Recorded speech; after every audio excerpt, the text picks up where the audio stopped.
Good morning बच्चों। आज हम लोग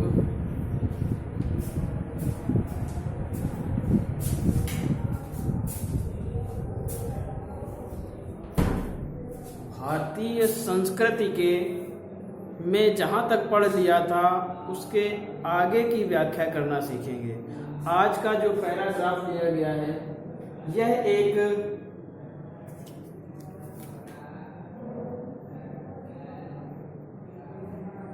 1 मिनट ये पढ़ा गया है। इसके आगे वाला पैराग्राफ करते हैं वैज्ञानिक।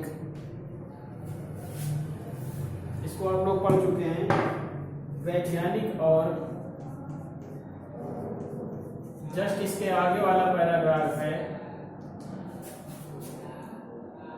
अधिक व्यापक है। ये जो पैराग्राफ है लिखा हुआ है, वैज्ञानिक और आध्यात्मिक विकास के उद्दंड परिणामों से अपने को सुरक्षित रखकर हम उनका उपयोग अपनी रीति से किस प्रकार करें। अब तक आप लोगों ने जो पढ़ा उसमें अहिंसा की बहुत सी चर्चा की गई। बताया गया कि हमारे समाज में, व्यक्ति में क्यों अहिंसा का तत्व जरूरी है, इसे बनाए रखने के लिए क्यों यह जरूरी है।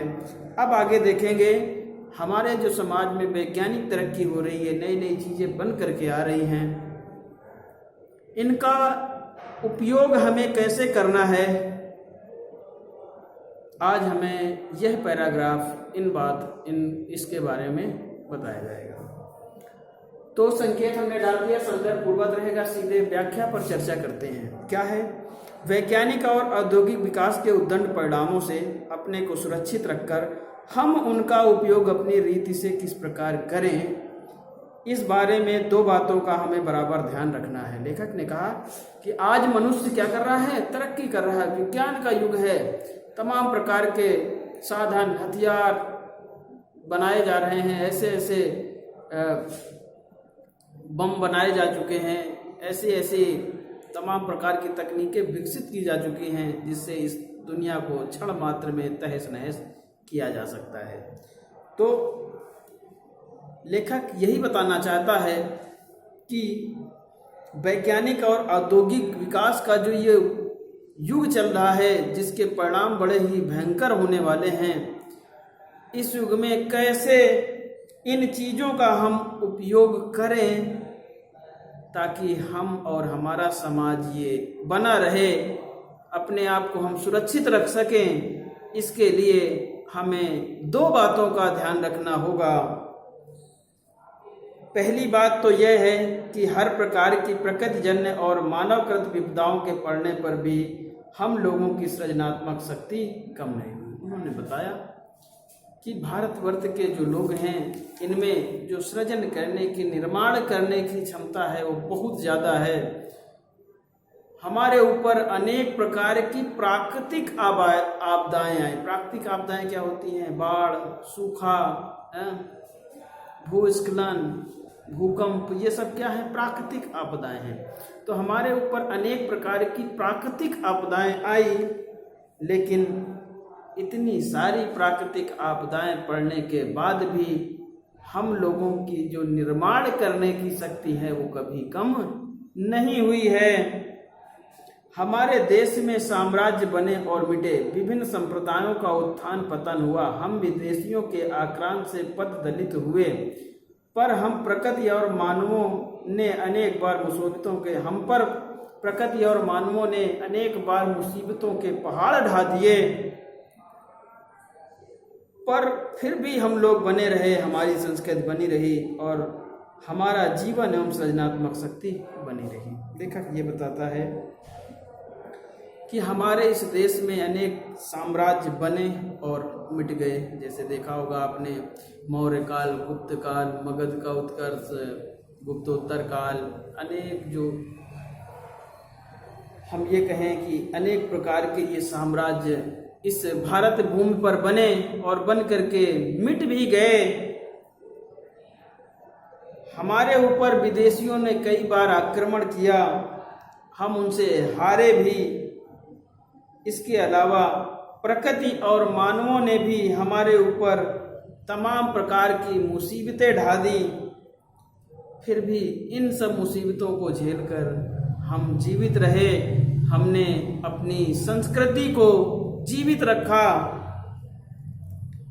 इतना सब होने के बाद भी हमारी सृजनात्मक शक्ति में कोई कमी नहीं आई। हम अपने दुर्दिन क्या होता है, बुरे दिनों में भी ऐसे मनीषियों और कर्मयोगियों को पैदा कर सके जो संसार के इतिहास के किसी युग में अत्यंत उच्च आसन के अधिकारी होते। अपनी दास्ता के दिनों में हमने गांधी जैसे कर्मठ धर्मनिष्ठ क्रांतिकारी को, रविंद्र जैसे मनीषी कवि को और अरविंद तथा रमण महर्षि जैसे योगियों को पैदा किया। और उन्हीं दिनों हमने अनेक उद्भट विद्वान और वैज्ञानिक पैदा किए जिनका सिक्का संसार मानता है। लेखक बताता है, जब हमारे बुरे दिन थे तब हमने अनेक विद्वानों को, अनेक योगियों को हमारी भारत भूमि ने पैदा किया, हमारी संस्कृति ने पैदा किया, जो उस समय ऐसे महान व्यक्ति थे कि उस समय वो किसी उच्च आसन के अधिकारी होते, राजा बन सकते थे।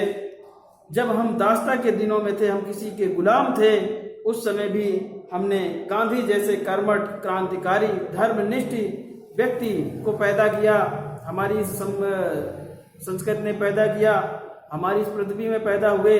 रविंद्र जैसे महान विद्वान, अरविंद घोष जैसे योगी लोग पैदा हुए, जो एक से बढ़कर एक अनेक कैसे थे महान विद्वान और वैज्ञानिक भी इस जमीन पर, इस पृथ्वी पर, हमारी इस भारत भूमि पर पैदा हुए।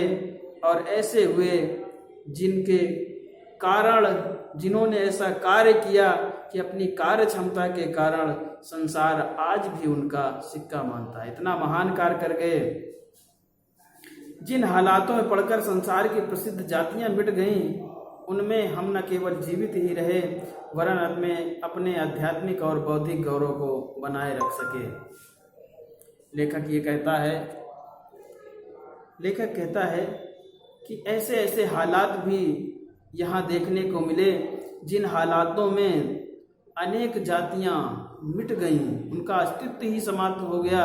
तो ऐसे हालातों में भी पढ़कर हम भारतवासियों ने, हम भारतीय संस्कृति के पुजारियों ने अपने आप को संघर्षरत रखा, अपने आप को बनाए रखा, अपने आप को जीवित रखा, साथ ही साथ अपनी संस्कृति को भी बनाए रखा, उसको भी बचाए रखा, उसकी भी क्षति हम लोगों ने नहीं होने दी।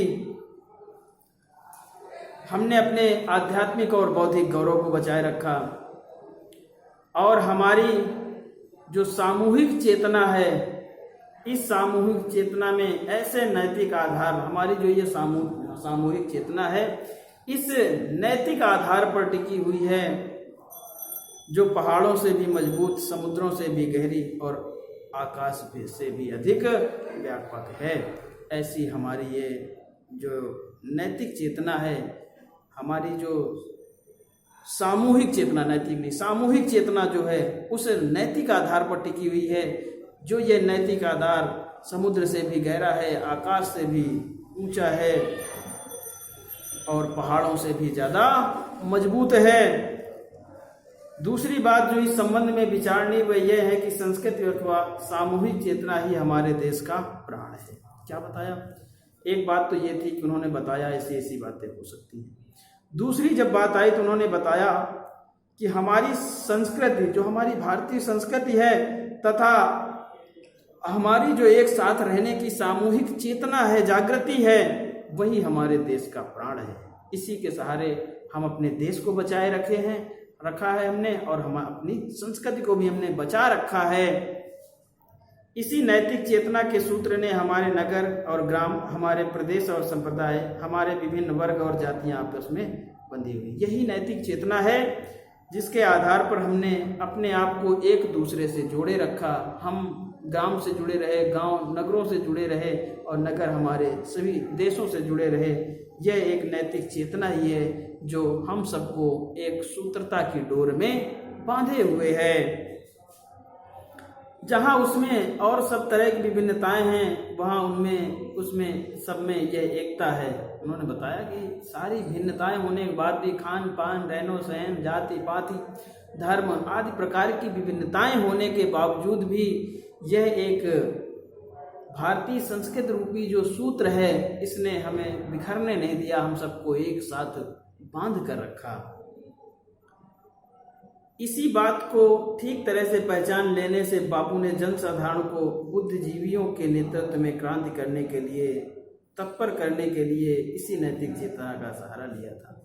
लेखक कहता, महात्मा गांधी ने यही नब्ज पकड़ ली थी कि हमारे देश के जो लोग हैं इनकी नैतिक चेतना बड़ी ही स्ट्रांग है, और इसी नैतिक चेतना को बना करके, एक आधार बना करके ही उन्होंने बुद्धिजीवियों को जागृत किया। किसके लिए? अपनी बात उठाने के लिए, लोगों को संगठित करने के लिए अंग्रेजों के विरुद्ध। अहिंसा, सेवा और त्याग की बातों से जनसाधारण का हृदय इसलिए आंदोलित उठा क्योंकि उन्हीं से तो वह शताब्दियों से प्रभावित और प्रेरित रहा। और गांधी जी ने जनता के बीच में आकर के अहिंसा, सेवा और त्याग की बातों से लोगों को उत्साहित किया, जागरूक किया, बांधने का कार्य किया, और लोग भी गांधी जी से तुरंत जुड़ते रहे क्योंकि इन्हीं चीज़ों से तो वह हमेशा से जुड़े रहे हैं। यही वो चीज़ें हैं जो आपस में सबको बांधे हुए थी। इसीलिए गांधी जी को भी आंदोलन खड़ा करने में कोई दिक्कत नहीं हुई क्योंकि जनसाधारण उनकी बातों को आसानी से समझ रहा था। जनसाधारण के हृदय में उनकी धधकती चेतना को क्रांति की शक्ति बनाने में ही बापू की दूरदर्शिता थी और इसी में उन्होंने सफलता प्राप्त की। उन्होंने देख लिया कि जनसाधारण के हृदय में जो चेतना की क्रांति धड़क रही है, इसको गांधी जी ने पहचाना और इसी दूरदर्शी के सहारे उन्होंने इतना बड़ा आंदोलन खड़ा किया, अर्थात उन्हें आंदोलन खड़ा करने में सफलता प्राप्त हुई। तो ये रहा ही आज की कक्षा बच्चों। इसके बाद आगे हम लोग कल पढ़ेंगे। धन्यवाद।